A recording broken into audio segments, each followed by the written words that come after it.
YouTube video out now, man. Like, comment, subscribe.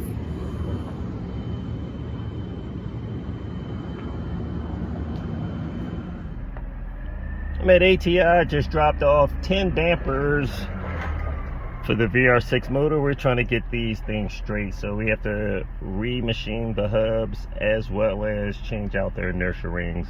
So hopefully we can get these things straightened out for the VR6 engines and we will be good to go. ATI, baby. This wind is crazy. We've been having severe wind alerts for the past 2 weeks. Last week we had several trees blow down in our neighborhood, and as you can see, the neighborhood is infested with trees. Beautiful neighborhood, but trees everywhere. So we had several trees blow down, take out power lines and everything. But one of the key parts is I would like, or my brother would like, I would like also for me to put up a bubble tent to cover his car, so that way it won't hamper me when I go to start wiring everything up. And I would kind of like an enclosed environment where I can work a little bit better on the schematics as well as the wiring, and wire the car up for the Motronic unit, the Motec unit, as well as get this bad boy together. So, but the wind is gusting so bad, it blew the cover off of my classic Audi Coupe. So this bad boy is definitely, excuse the S5, this will be getting an R36.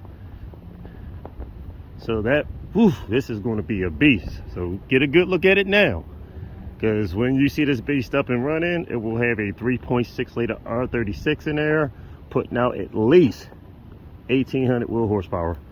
But this is the old classic version of this, and this is sweet.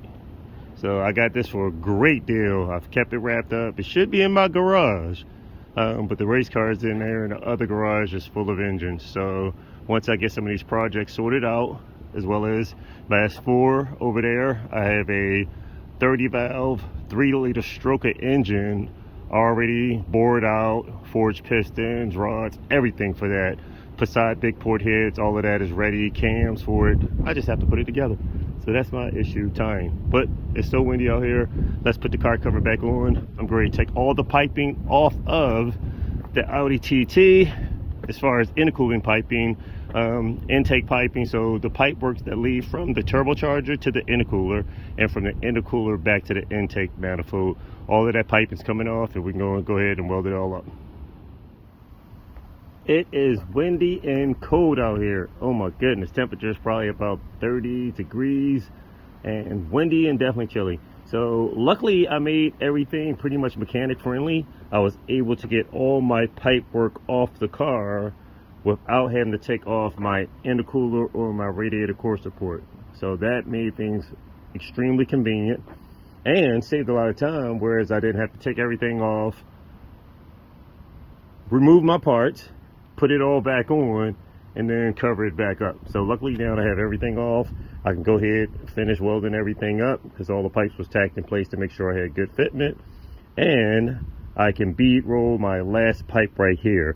The bead rolls turned out extremely good, and I mean extremely good, to the point where I had a very hard time removing these hoses past the bead clamp. I mean, I was struggling. It's cold out here. I'll remove the last hose inside the garage. But let's go ahead, cover the engine and everything back up, take all the pipe work inside, and start welding up on these pipes. Just finished welding all the pipe work up for the intercooler and the throttle body. Turned out pretty good. The bead rolls, that I like that. It turned out very well. I literally had a hard time pulling the silicone hose from over this bead, and that's good. So with the 3.5 inch clamps securing some nice clamping force, hopefully that'll secure the hoses on tight and we won't have any type of boost leaks or hoses popping off. In the future, as I stated before, we're going to get some V-band clamp work for everything. But since this is the new combination with a VR6 turbocharged and an Audi TT, we're not exactly sure how much flex we're going to get from the engine. We do have the 034 Motorsport motor mounts, which is a great addition to keeping that engine from rocking, but we'll see. One last pipe I have to bead roll, which is right here. That's the last one. I'll probably finish that up and wrap it up for the night. That's pretty much it for the night. Finished bead rolling the last pipe. That turned out pretty good. It's got a nice lip on there. So we're getting pretty close to the next step. I'm gonna deburr all the sharp edges, clean all the ends up, and prep to start wiring this beast up. So last week I got a wiring harness from off a 2014 Passat that had a VR6 engine. I grabbed the whole engine anyway and grabbed the harness as well. So I'll wire the car up for the 3.6 liter Passat. I got an ECU, and then I'll change the original connector to a plug and play harness to go directly to our Motec unit. And then that's when the real fireworks start. We'll start programming and dialing that bad boy in with the Motec and cranking up the boost and seeing what kind of power we can get out of that engine. So that's a wrap for the night. That's it. That's all, folks. This one is no joke. I want to put up the bubble paint booth for the Audi TT, so that way once I start the wiring, it'd be a lot more convenient. But you can see the way the wind is blowing, and it would be definitely challenging putting up a balloon in this type of wind. And of course, like I mentioned before, my fear would be one of these huge branches off of my neighbor's dead tree to fall, of course, on my cars, which would get me upset, Teddy's car, which would get me upset as well as him upset, and putting a hole in the balloon.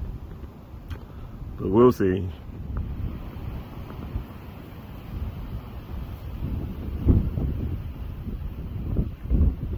This weather's been crazy. Snow in the backyard because it snowed this morning.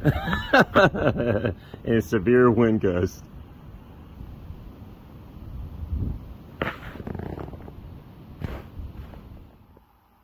The game plan for today is extremely windy outside, and I'm going to try to set up this big paint booth blow up balloon tent to get the Audi TT in there. So that would be this.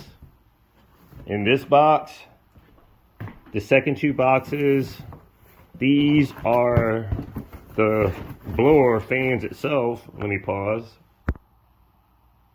And these big boys are used to pump up the tent, and these are huge. So my thing is, this balloon tent being so big, taking up a great portion of my yard. Hopefully the neighbors don't complain, but hey, we got a TT to get on the road as soon as possible. This will make it tremendously easier for me to get inside that tent, run the heater, and weld. I'm finished the welding. Wire up that car and get that bad boy up and running. The next case, this is a future project that will assist the Performance VR6 community. All right, we got some high-tech stuff going on. This will be a contribution to developing and making the VR6 go a lot faster, but it's oil pans. And I know you're like, what the heck is oil pans going to do? Is a piece of the puzzle. Oil pans and just that as a sample. Our temperature is listed at 30 degrees, and it says it feels like 21, and that's an understatement. I dropped some wood off the ground and it didn't even run downhill. It just stuck in place, and it's freezing at the moment. And so you can see ice is on the ground from some of the water that froze up around the plastic bag that we were protecting these beautiful looking brake rotors and calipers. So the objective is to install all the wheels, connect my lift assembly, lower the car completely on the ground, and then of course it's not running, so I have to connect my truck to this in the dark and get it turned around and facing upward or pulled up the hill, and then set up our tent, blow it up, and let the car run back down. So I can let the car drift back down tomorrow, maybe tonight, depending on how time is going. But if I can at least get the car on the ground, turned around, and facing the opposite direction like these other cars, pointing upward towards the exit of my driveway, then I should be able to at least pull the car up. I'll have that open area to set up, prep for setting up the balloon tent, which is, they say, a paint booth, and at least I can let the car drift back down into position. But the primary thing is getting this baby on the ground. So let's continue to get working. I just connected my pump, and the next step that I'm going to do is lower this down just a little bit so I can get the back wheels on. Those brakes look nice on there. So I position this so that I can get as much of the nose open, and I had more clearance while I was doing my work and gaining access to the differential, transmission, and different things like that up front. So that means I had to reposition my stands. So next step is, like I said, lower down. I'm freezing out here. Everything is just super cold. Oh my goodness, I'm having a hard time talking. You can even see the ice just hanging off of this, and I have gloves off just to film this video. It is freezing, 24 degrees, chilly. So anyway, I'm gonna lower down, put the back wheels on, and get this baby on the ground. Let's go.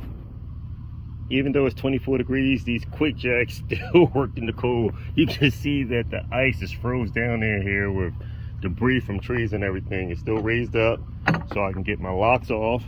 And then the game plan is to lower it back and get it down lower to get my tires on here.